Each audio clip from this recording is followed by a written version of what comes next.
Good morning.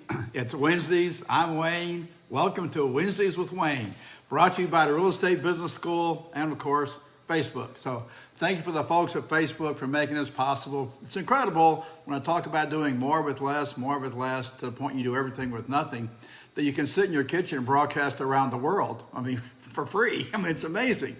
So you got to hand it to them. Thank you, Facebook. Thank you, Mark. Thank you for the team, whoever's approving this and editing it and publishing it. Thanks for doing all that. We appreciate it. Also brought to you by the Real Estate Business School, where you get your license and learn to use it. There's more to real estate than just getting a license. The people getting in don't know that, but the people who have been in it for a while are very clear on this subject. Your license guarantees you nothing. There's more to real estate than just getting a license. So we teach you how to get the license, but more importantly, we teach you how to use it. What that means is how to build your business, how to invest your profits, to get yourself financially free so you can go out and do whatever it is you think you're supposed to be doing while you're here. What? So if you understand that, then I'll ask this question. How many of you think that there might be more to your life than just making money? Okay, so we're taught to go earn a living. This is why we're studying Bucky Fuller, one of my better, more favorite mentors. I've had several, and I really appreciate what Bucky wrote. I was introduced to him almost 35 years ago, and I've been studying him and using his principles ever since. So what we've been going into is what is the human's function on earth? I mean, why are we here? Have you ever had the thought or wondered, why are you here? Why are we on earth? Is there something I'm supposed to be doing? Is there something more important than what I'm doing right now? Is some meaning to my life? Was I put here for a purpose? I mean, have you ever had those thoughts? And this is what we've been talking about in the last several sessions.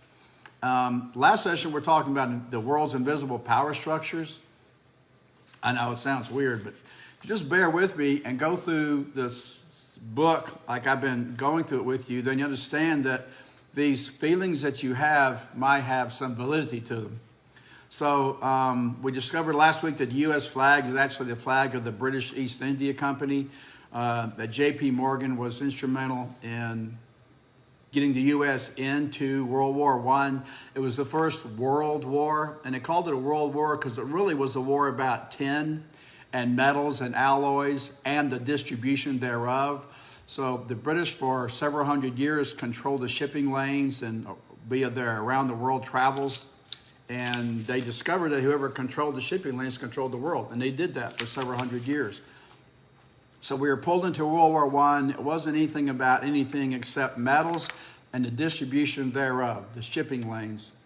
So J.P. Morgan loaned, the government financed it. J.P. Morgan went to the government and said, you're not supposed to be owning anything or having any money. I'll finance the war. You will pay me back. You'll collect income tax from the taxpayers, and they can pay us both. It was about metals and the trade routes. It ended Britain's 400-year reign of the oceans. Then we had the crash of 1929, the Dust Bowl. We went through all that. How in the 1930s, FDR became president. He created the New Deal, which put people to work. He had to put confidence back in the system. As everybody knows, what drives our economy up is confidence and greed, and what brings it down is doubt and fear. And we're no longer on the gold standard. There's nothing that holds the U.S. economy up except confidence in the system. So if there were no confidence in the system, would you exchange money in return for your labor? And the answer is probably not. If you couldn't take your money and go down and exchange it for the things, would you accept it? Probably not. So what holds it up right now is confidence. And confidence was eroded. That caused the run on the banks in the 1930s. So to get confidence back in, Roosevelt got together, created the Federal Deposit Insurance Corporation, had the insurance companies insure the banks and guarantee deposits up to, at the time, $5,000. It did restore confidence. People did begin to deposit their money back into the rich people's banks where they assumed it was secure and safe. And now they've been proven they were wrong. It wasn't. the banks crashed, the smaller banks crashed, the Midwestern banks crashed, and the Wall Street banks had to bail everybody out. Then they crashed and the government bailed them out. So FDR, to provide confidence, put the guarantees in, will guarantee your deposits. So people began to deposit again. And the moment that the United States government, which is composed of you and me, the taxpayers, began to guarantee or subsidize those payments or loans, that's when we became a socialist country. And we've been socialist ever since. So all of you out there who are whimpering, whinging, whining, bitching, and complaining about us turning to socialism, we've been socialists for over 60 years now. You just don't understand it. So this is to provide some understanding about where we are financially. Well, questions went over last week were, why are we off the gold standard? I'm about to tell you why. So today is going to be a recap of the first half of last week. We got halfway through this part of it, and we're going to finish it today. So why are we off the gold standard? Why are so many corporations in other countries? I'm going to tell you the punchline to that one today too. What's the health of our economy? It's horrible, actually. And what should I be doing with my money? Which is a great question. So this is a recap on last week. And when FDR guaranteed deposits, became a socialist society, the powers concentrated at the top, as it typically is. So this is what I'm going into now, the New Deal, the new economy, and how all this led to World War II and what's happened since then. And as you know now, the United States is borrowing trillions of dollars that it doesn't have. And the typical household debt is at 1.5 trillion. Student debt is about 1.5 trillion. The U.S. just borrowed 3 trillion about 60 days ago. They're about to borrow another trillion or two. And of course, the Democrats want more and Republicans want less. It doesn't really matter because it's so much. The entire country is technically bankrupt right now. So it's not going to take much for it to implode, but I'm going to go into this, and I'm just going to read to you what Bucky wrote. And I'm not saying it's right. I'm not saying it's wrong. I just want to thank you for your time, and thank you for showing up. And you can decide for yourself because you're not stupid people. You're intelligent. You're born a genius and meant to be an incredible success. And when you study business and you study finance, you can start to get a sense that there's something wrong and there's something going on. And I'm not a rabid, radical conspiracy theorist, but there is something going on, and I'll do my best to explain it to you, not to be too boring. So thank you for your time, and thank you for checking in. And for those of you who are following along, I'm at the bottom of page 93 in Critical Path. So I'll begin with this. I'll do my best to get through this section today. I've been reviewing. I think I've got my timing down. So it shocked me when I read this. It disturbed me and shocked me, and I've had some sleepless nights. But I just want to know what's really going on. I don't know if this is what's really going on or not, but this is the world according to Bucky. So thank you for tuning in. So we went through all this about the New Deal, so I'm going to pick up from where we left off. I'm on page 93 of Critical Path. To accomplish their restartings in all areas of USA economic system, the New Deal, which FDR set up, also set up the Works Progress Administration to give people jobs, and the Reconstruction Finance Corporation, to get the big industries going. Amongst the first of the New Deal's emergency acts of 1933 was the establishment of the WPA, which provided jobs for approximately anyone who wanted them. Artists, mathematicians, etc., as well as the blue and white-collar workers, and of course, day laborers and such. Then, pressed by labor unions and the political urge to avoid characteristics of socialism and get the unemployed millions off WPA, the New Deal's Works Progress Administration, to get the unemployed millions off of it, the government financed new buildings and granted mortgages for longer and longer periods to encourage people to undertake the production of much-needed homes and other buildings. It must be noted that the rejuvenated building industry was reset in motion as a concession to the building trades and a move to increase employment, not as a much needed evolutionary advance in the art of human environment controlling. So what he's saying here now is we totally control our environments. If your house is too light, you turn off a switch. If it's too dark, you turn on a switch. If it's cold, you turn on the heat. If it's heat, you flip a switch and turn on the cold air. We totally control it. So the boom in the building industry was not to increase the technology or to advance human environment controlling. It was to provide jobs. So they got, as we know in America, it's not when we buy things, we're the strangest economy system. When people buy things with money they don't have to impress people they don't know, we call it an economic recovery. It's on the news at night. The economy has rebounded. Consumer spending is up. So when we go into debt, they call it economic recovery. It's not a recovery. It's just adding more debt, more heft to the balance sheet. And so the balance sheet's bloated right now. And if you look on there, the government, it's not $6 trillion, it's not $7 trillion. By the time I'm done, I think you're going to do a quick calculation, it could be north of $100 trillion. So I'm going into this, and this is what he's talking about. It's not about advancing human environment controlling. It's about providing jobs. So what we know in America, it's not how much, it's how much a month. If your marketing campaign gets me to like it, and you give me financing, and I can cram it in my budget, I'll take it. So if you just look at the ads, you don't have to believe me, just come from your own experience. When you look at the ads on TV, what do you see? They got cars now for 6 years, 0%. How do you finance at 0%? For 6 years. Now, you don't tell me there's something else going on. I mean, come on.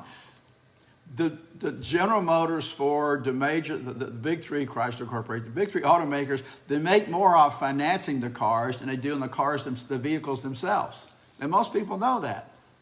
So we've gone from what Bucky called a land capitalism, and then went to financial capitalism, and now we're in lawyer capitalism. So it's different types of capitalism. So he says the unions were so strong. So this is the economy. You make me like it, you push it in my budget, you show me how to afford it, I'll take it. So it's not how much, it's how much a month. So we know that mortgages, the longer they're extended or amortized, the lower the monthly payment. So to get people to buy these houses, they made them affordable, crammed down the interest rate. But the unions were so strong as to be able to push the New Deal very hard in the direction of resuming only yesterday's inefficient one-off building design and techniques. So they could establish maximum employment. Technically ignorant bank officers became the authorities who alone judged the design validity of the structures and the architectural acceptability of the projects and funded them. The New Deal was to rationalize its strategic acts by arguing to itself. The New Deal went on to rationalize its strategic acts by arguing to itself. In order to continue as a nation, we must have a national defense. Since it is established that there is nowhere nearly enough life support. This is going back to Malthusian economics. We covered it earlier in around about 1800. Due to the British Navy around the world travelings, for hundreds of years they've been traveling the world, and they were able to gather an inventory or create inventory of the world's resources. In 1800 they finally had what they called an inventory of all the world's resources, and Thomas Malthus, who was a renowned economist working for the Queen, looked at the world's resources, looked at the population and said, look, the resources are growing arithmetically, but the population is growing exponentially. Pray all you want, there's not enough for everybody. So it became Malthusian economics, allocation of scarce resources. The problem is there's no such thing as scarcity. It only exists in people's minds. So if you understand leverage, then you understand we're doing more with less to the point we do everything with nothing. Like me talking to you on this phone right now, this plastic device over the internet. I'm doing hardly anything right now, and I'm reaching around the globe. It's incredible. So this is what's making the middle class is disappearing right now because they're still in this physical environment. And what Bucky's saying is we transition from physical to metaphysical. We've gone from visible to invisible. And when the Americans sold it all and gave it away, and the lawyers took it and gave it to corporations, and we don't own it. So this is what's wiping people out right now. They can't see it. We grew up in the physical universe. If we can touch it, humans are very sensorial creatures. If we can see it, if we can hear it, if we can touch it, it represents reality. The problem is 99.9% of the universe, according to Bucky, is invisible. So what you're seeing and touching and feeling and hearing is only 1/10 to 1% of what's out there.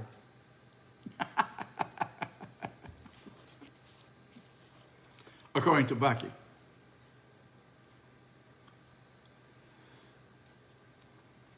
So there's nowhere near enough life support to go around this world. So if we don't have a formidable national defense, we're going to be successfully attacked by our hungry enemies. Our national defense can't carry on with that steel and the generation of electricity, the production of chemicals, and other imperative industrial items. FDR team soon concluded the industries produce those absolute defense necessities. FDR concluded the industries who produced all that, the steel, the electricity, the chemicals, everything relative to continuing war and war product, were deemed prime contractors. And the prime contractors must be kept going at any cost. So we'll give war production orders to the prime contractors to produce all those goods and services. Then we'll borrow, and they can go borrow the money. They can go to the banks and borrow the money to pay their overhead and buy the materials and buy the power and pay the wages to produce the goods. Then we, the government, will pay the producers for those finished goods and services, and they can pay off their loans from the bank. The money paid by the prime contractors and wages will give people enough buying power. So they created this war effort, they created this goods and services, they created this economy, they gave all the people jobs, and they got this circulating through the economy. And he says it provides about 10 recirculations a year in the year following upon which every major war initiated and paid for by the government. So every time there's a war, it creates a huge splash in the economy. So you tell me, is that why we're in Afghanistan still? We've been there for what, 17, 18 years now? Is it just to promote, to make our economy healthy? In the depths of the Depression in 1932, when you could buy a meal for 5 cents and the finest shirts for $1, the Reconstruction Finance Corporation went further.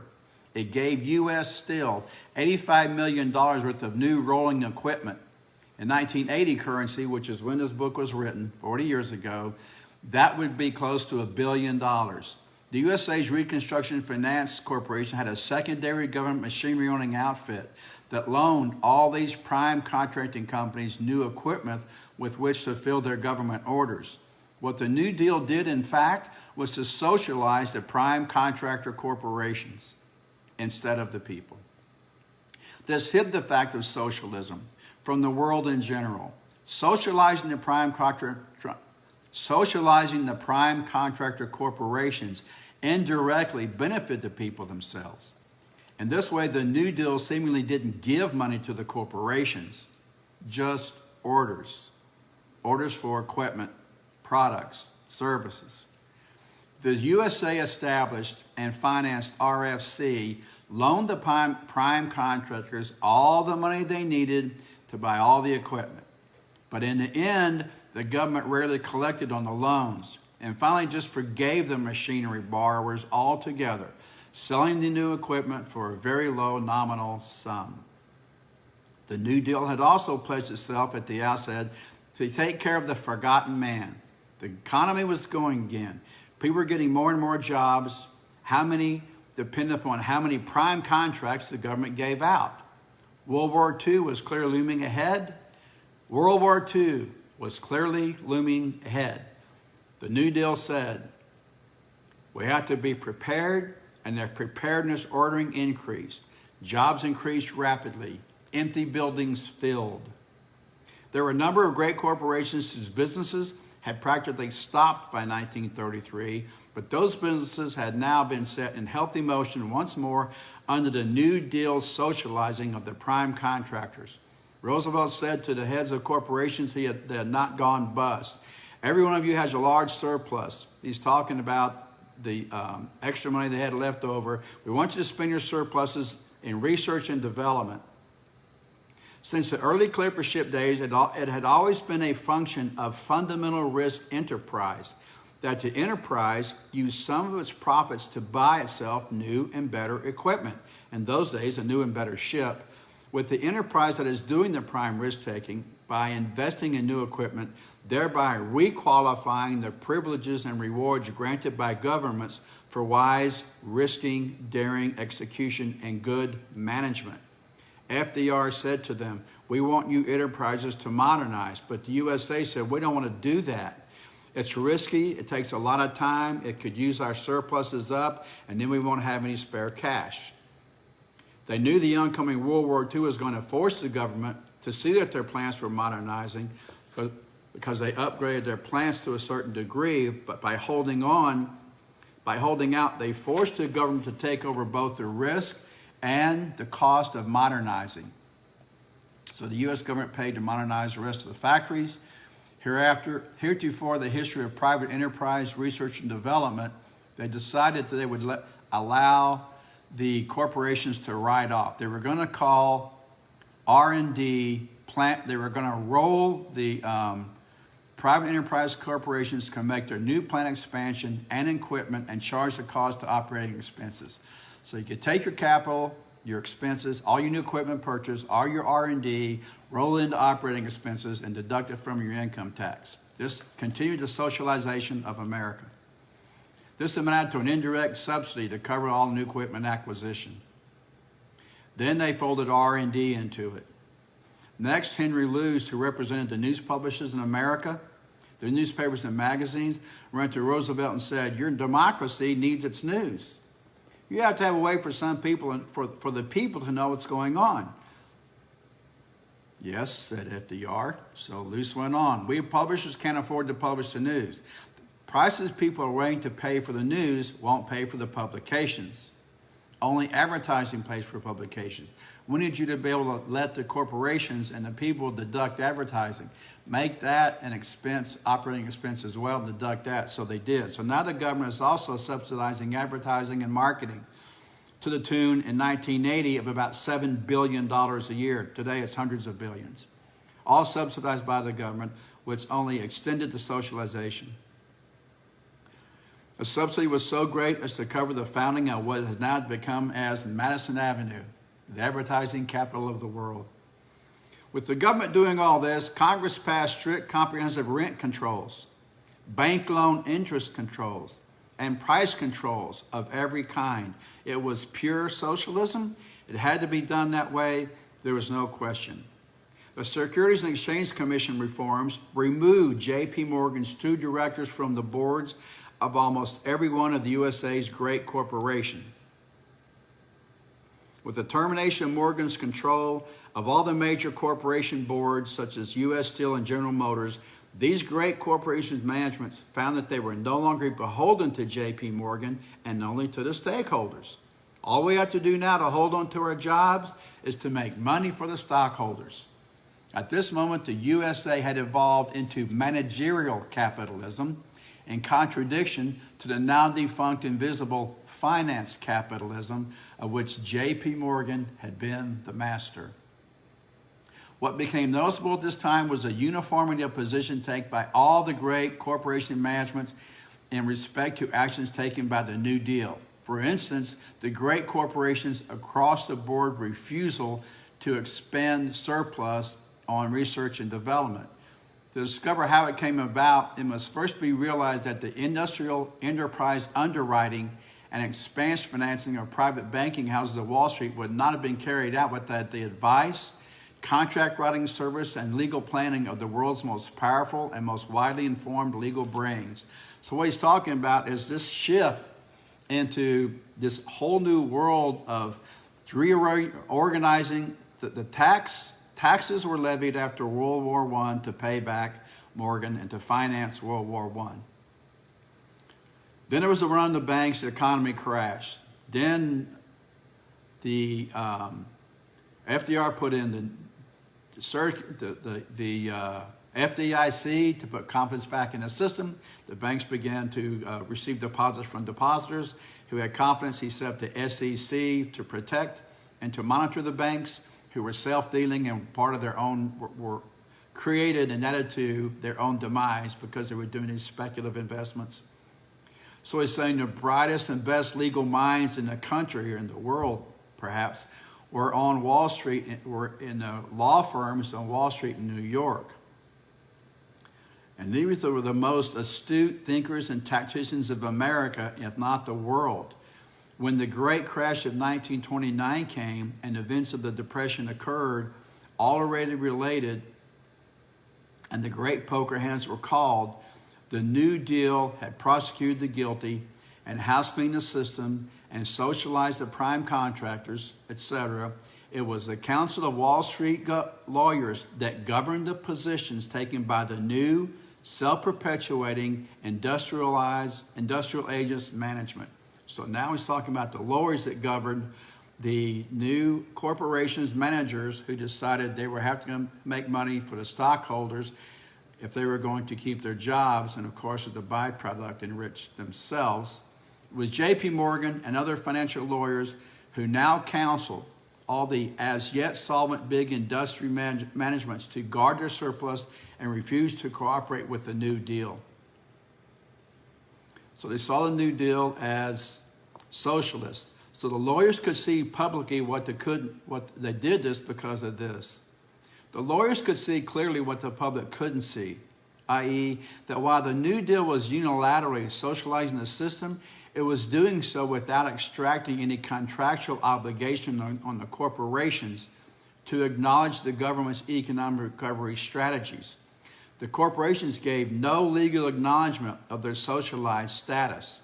It was clear to the Wall Street lawyers that without such contractual acknowledgement, the government socializing was a one-sided voluntary commitment on part of the party in power. Therefore, in fact, none of the big corporations had lost their free enterprise independence by accepting the enormous government rehab expenditures.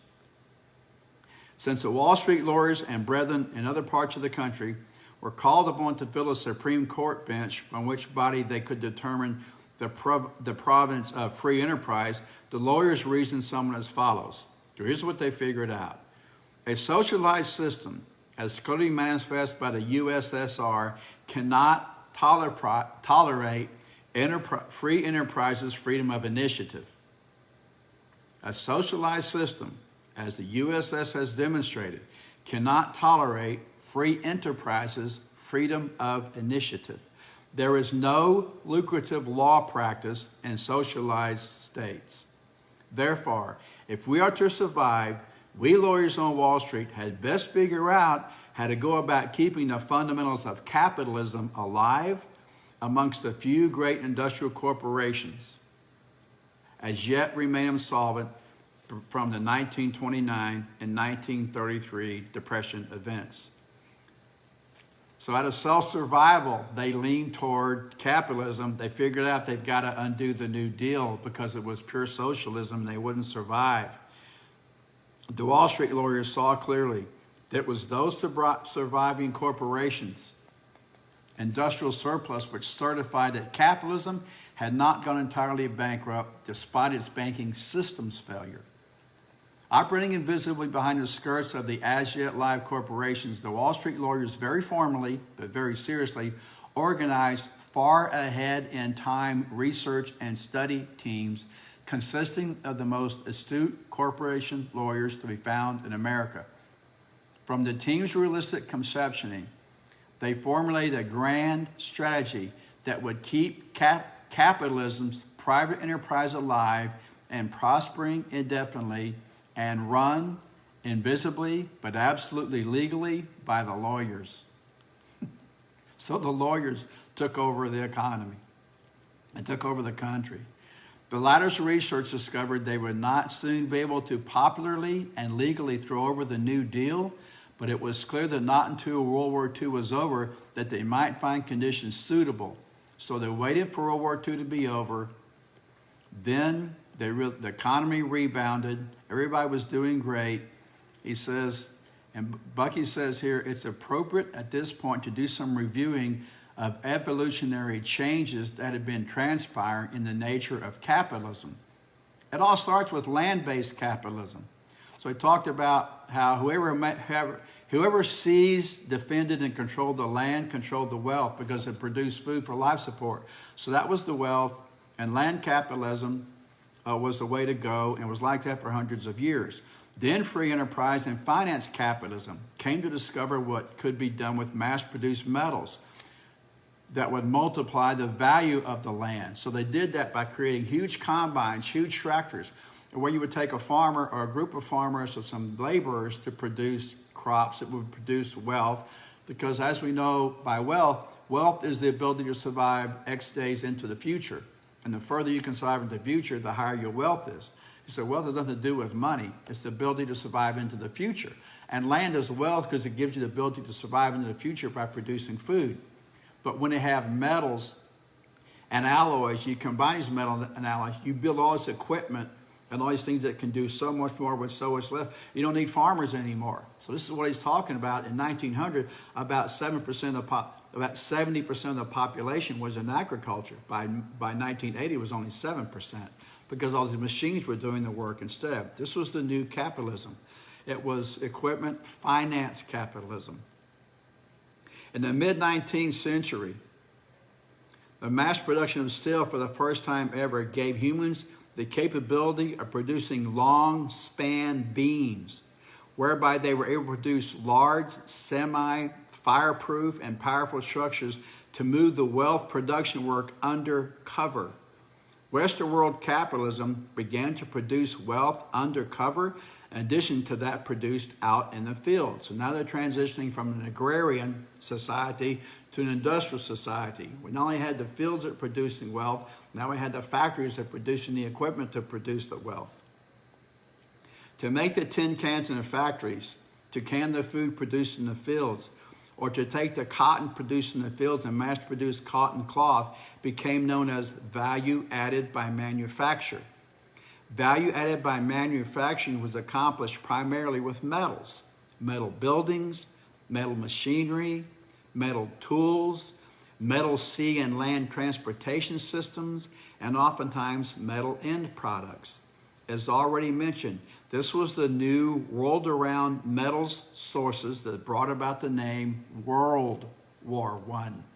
So we said before, World War I was about metals, specifically tin, because they discovered that tin would preserve food, which would increase wealth, the ability to survive, because you could preserve it. And then you could ship it to countries around the world who couldn't produce their own.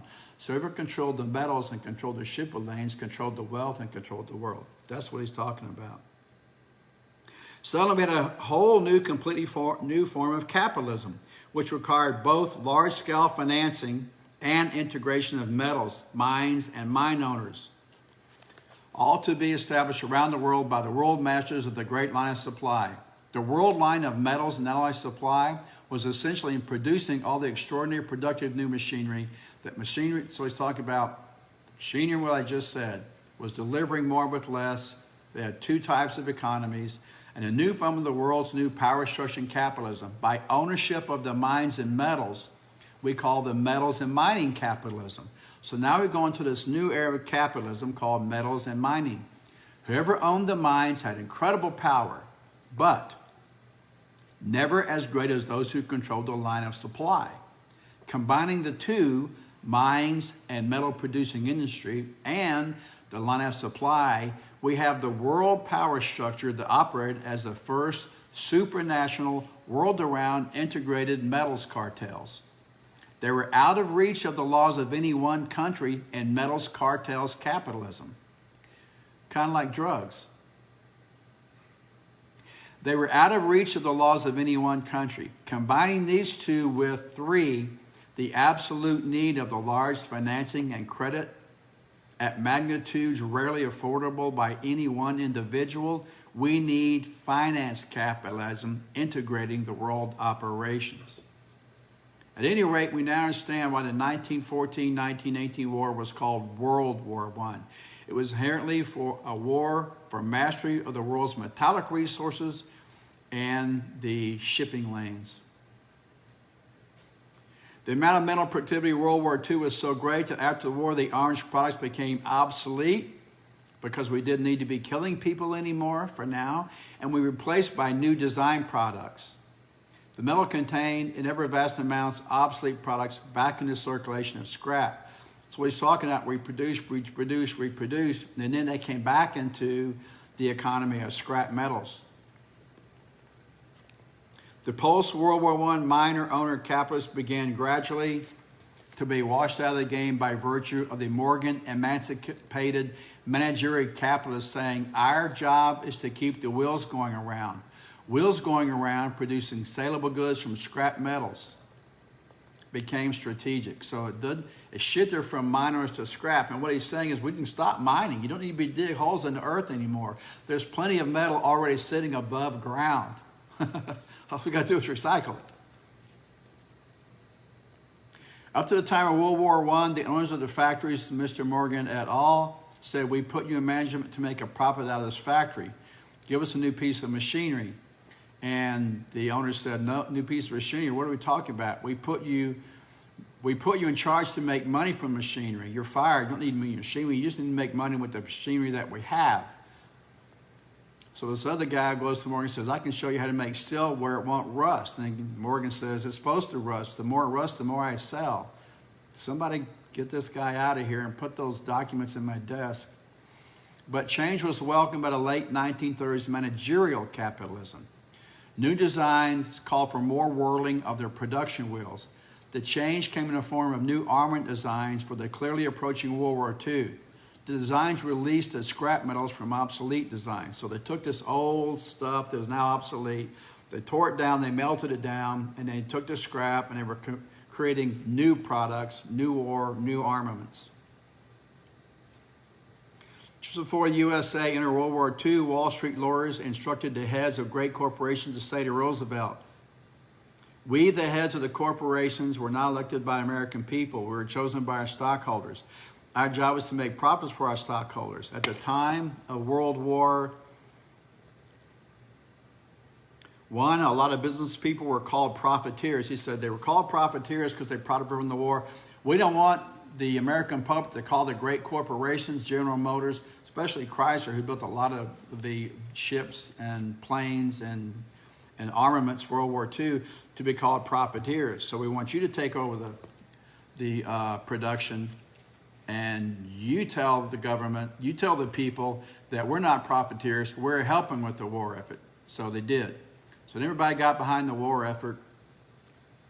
This meant that the World War II, for every annual budget running at $70 billion per year, 10% or $7 billion was earmarked for distribution to the stockholders. So the government got in bed with the corporations.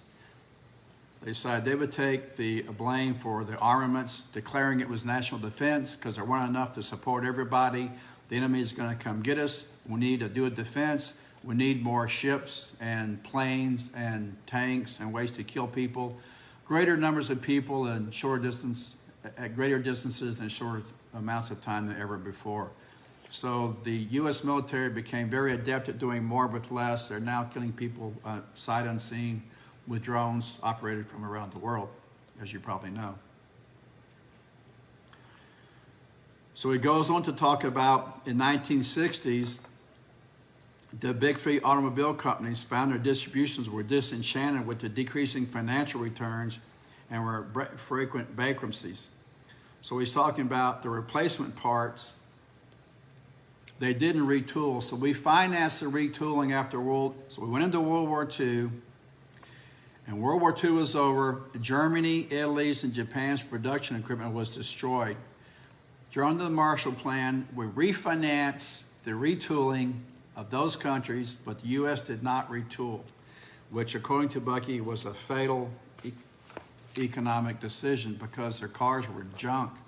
And then throughout post-World War II, Japan was taking the scrap metal, building great factories.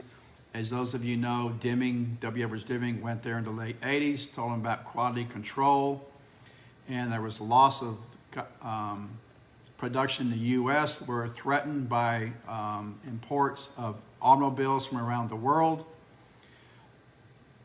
But he says by The economy itself was robust in spite of the fact there was this pent-up demand for cars because we had been building ships and guns and planes. So the big three automakers was doing fine, but they were not great automobiles. And they didn't, the doors didn't fit, the trunks didn't fit, the engines weren't great, and it was a mess. So the automobile industry was in trouble. But he says by World War II's end, labor was earning so much for the first time, the population felt secure, affluent, and successful. Emulating the patterns of the rich, individuals of labor were becoming little capitalists, with many enjoying the realization of their own home and land, with 2 new shiny post-World War II cars in the garage, kids going to college, and some savings in the bank. The workers began buying shares in IBM and other super promising private enterprise companies. The Wall Street lawyers, being astute observers of such matters, realized this labor affluence had brought about a psychological reorientation of the body politic. So what he's talking about is people forgot about the Depression. They're living great. The lawyers were saying, whoever can get the victorious Supreme Command American general of World War II. So what they did was they went and got Eisenhower to run. He was apolitical at the time. They convinced him to run as a Republican, and then he did, and they convinced the public that we have this general. He's very famous. He's a great man. He's ethical. He's moral. He knows a lot about things because he's a great general. And they put him on a Republican ticket, and they got him elected. Then they convinced Eisenhower that the USA is a free enterprise country. Then they convinced him that the Democrats' New Deal was socialism and therefore an enemy of free enterprise. As soon as the Wall Street lawyers had Eisenhower in office in '52, they instructed him to break loose the economic controls of the New Deal. They had him cut all the price controls, all the rent controls, all interest rate controls, and they had him terminate anything that was stymieing the making of big money by big business. For instance, they persuaded Eisenhower to allow the insurance companies to invest their vast funds in common stocks.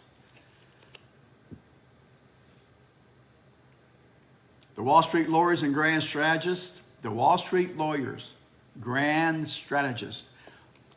Wall Street lawyer John Foster Dulles in as Ike's Secretary of State to dictate the American foreign policy of Soviet containment. And Foster Dulles's Wall Street lawyer brother, Alan Dulles, was put in as head of a new brand of absolutely invisible, USA-financed, capitalistic War Department, the CIA. Established ostensibly, so now they developed the CIA, they created a secret organization, ostensibly to cope with Cold War secret agent operations of our enemies. So secret was their operation that the people of the United States and its congressional lawmakers had no idea the size of the unlimited funds given to the CIA, nor for what those unknown funds were for. The CIA and Alan Dulles had the USA sign blank check for X amount of money to do X task. And Baker says he calls the CIA capitalism's invisible army. The great U.S. corporations having been saved in 1933 by being unilaterally socialized and having the subsequent 15 years become powerfully healthy from enormous war orders. Immediately after Eisenhower's election started escalating prices. Their logic was that the first corporation head to increase prices in a given field of production would be the first to be able to distribute that upping as profits to his stakeholders and thereby to gain for himself economic management status of personal wealth.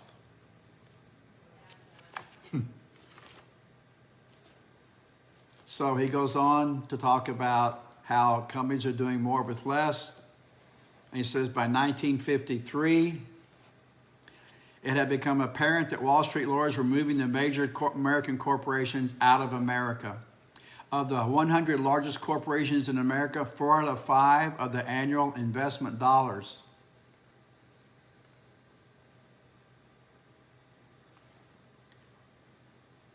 The new machinery and buildings for 1953 went exclusively into their foreign operations.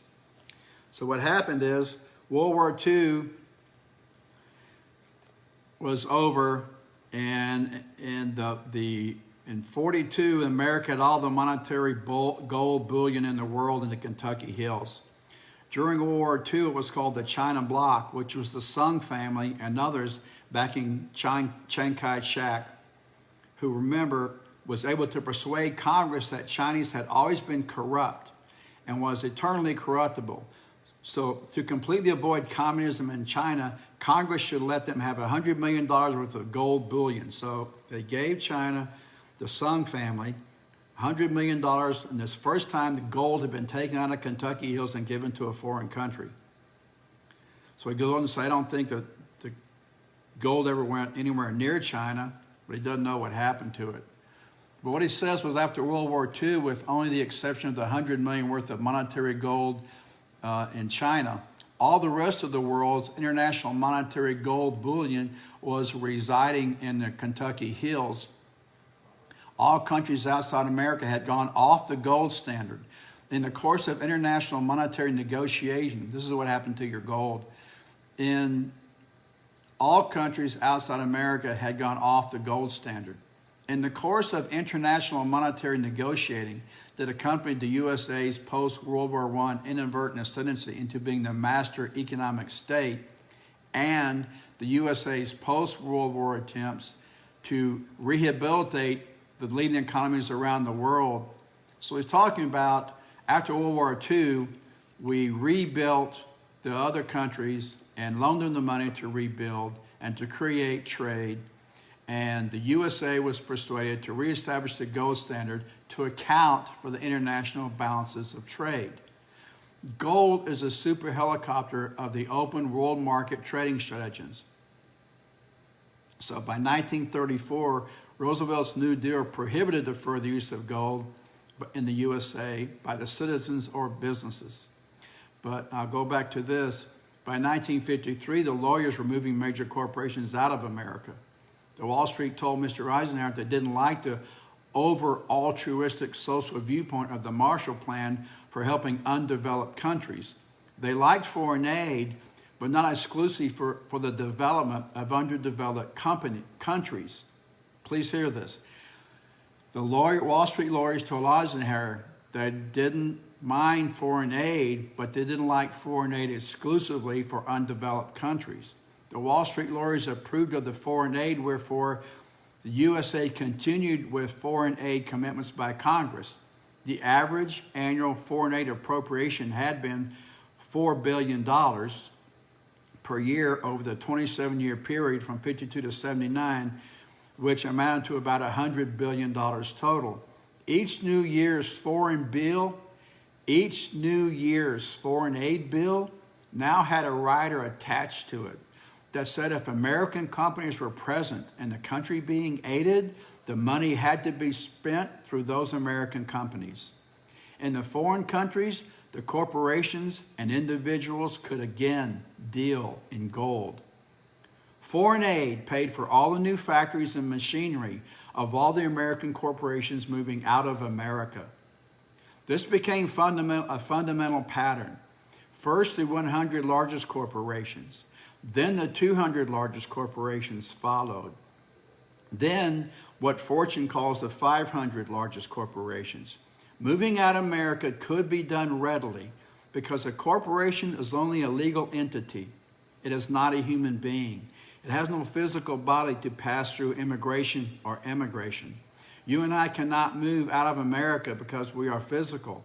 We need a passport. A corporation does not. So the Wall Street lawyers simply moved their prime corporate operations out of America. It was clearly evident with only 7% of the world's population in the U.S., with already 2 cars in their garages. And by far the major portion of further exploitation of the world's people, needs and desires would come from developing outside the USA.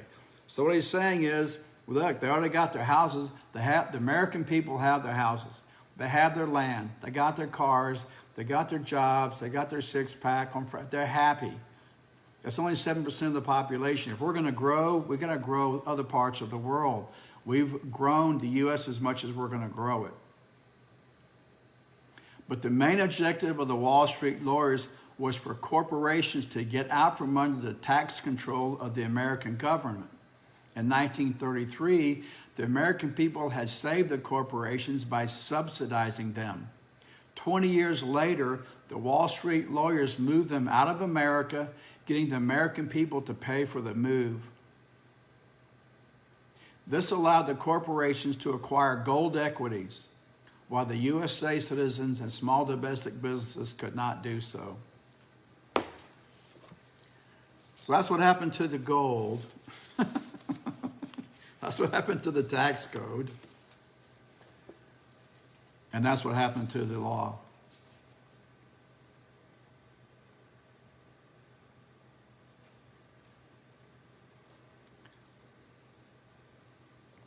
Soon after Eisenhower's 52 election, the lawyers remind him once again America won the war through his brilliant leadership, backed by American free enterprise. And said, we want you to stop the welfare state and incline the American government from competing with free enterprise. You must cut all the Navy yards out. Cut out all the Navy yards. Cut out all the arsenals. They compete with free enterprise corporations, which are quite capable of doing the same work, but of doing it more efficiently. Turn over all such products to private industry. Cut out the USA Post Office and turn that over to private enterprise. Cut out the FDIC and turn it over to insurance industry. Although much of this transfer of production from government to private enterprise control was never completed, Eisenhower, goaded by his lawyers, initiated the flow of taxpayer-financed, highly trained personnel, and especially their technical know-how, to private enterprise. The irreversible trend continues to the present day, as can be shown by the history of the whole of the atomic energy field. Those acquainted with the history, the story of the atomic bomb development, remember the momentous occasion when theoretical fusion was discovered in 1939 by Hahn and Stresemann in Germany and secretly communicated by them to American physicists who checked their calculations and found them correct, and then persuaded Einstein to go to Roosevelt and tell him that this was so, and Hitler's scientists were hot on the trail of discovering the atomic atom and nuclear fusion. So Congress financed the Manhattan Project to the tune of $155 billion. They created the atomic bomb, and we won World War II.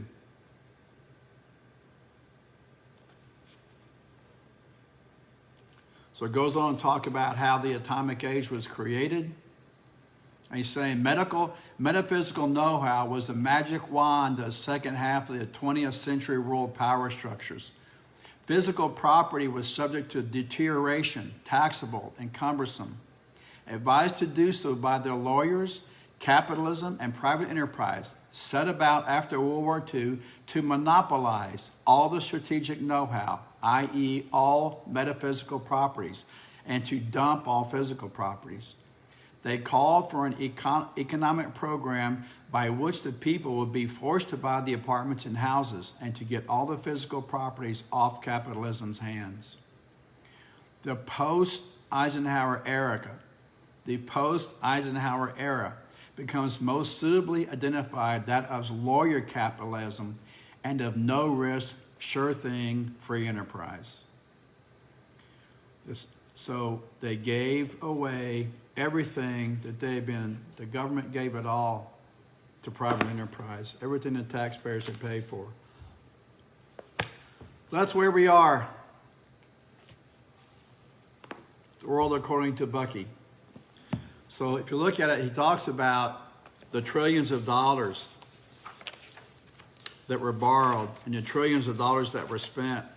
And he's talking about in 1980, there was about $3 trillion now that the government was in debt for. He says technically in 1980, the U.S. is bankrupt.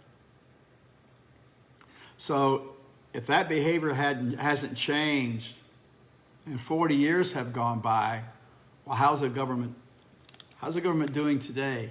And if you look at the economy, and there's this most recent article, I'll show it to you right here. It's talking about the economy and what's happening. And this guy, smart guy, says that we're not going to get out of this economy by printing money. That there's no way. Printing money is not going to get us out of the mess. So if you haven't read this, please read it, okay? Let's see if I can find it real quick.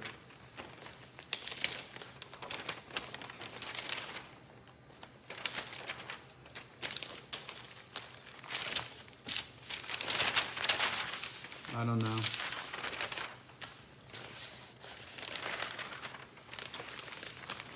Here it is. It's right here. It says, the United States will not recover by raising taxes and printing money.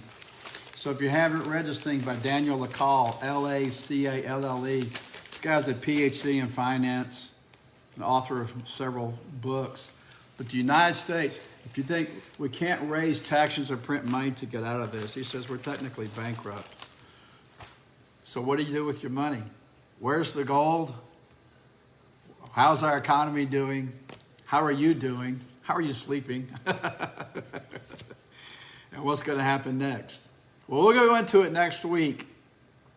I go into the next session of what Bucky was talking about, what the possible solution might be to this mess that we're in. But what he's talking about is how lawyers have taken over. If you look today, it seems to me they're still in charge. So when I look at Wall Street, I don't see Wall Street. When I look at Washington, solutions seem to be in short supply. And there's a lot of negotiation and compromise. And who's looking out for us? Who's looking out for you? I don't know. I'll end the way I started. Thank you for your time. Thank you for being open-minded. Thank you for listening. If you haven't read Bucky's book, please read it. If you're like me, you have to read it slowly because he speaks in a way that takes some getting used to. But I appreciate you showing up. I know the other things you could be doing right now, so thanks for spending the last hour with me. I do my best to go on to this and make sense of it, and we can figure out maybe what we can do to protect ourselves, protect our family, protect our incomes, and protect our wealth. So thank you again for your time. This has been Wednesdays with Wayne, brought to you by the Real Estate Business School, where you get your license and learn to use it. Part of this is the learn to use it part. What do you do once you get licensed? How do you build your business? How do you invest your profits? How do you create an income stream that comes in whether you work or not, so you can go out and do whatever, so you can go do whatever it is you're supposed to be doing while you're here. Remember, as Bucky said, you're not put here to earn a living. You don't have to earn the right to be here. All of us, me and you, arrived here with a gift, something valuable to offer our fellow human beings. But oftentimes we're taught by others to go sell our body, mind, and spirit for a paycheck, to earn a living, earn the right to be here. You don't have to earn the right to be here. If you do what you're supposed to be doing, the universe will take care of you. Most people believe there's a God, a great spirit, or a greater intellect governing things, but not too many people trust. So they go out and get a job and hope things will get better. Thanks for showing up. I'll see you next Wednesday. This has been Wednesdays with Wayne. Let's go out and make it a better world. Thank you for your time.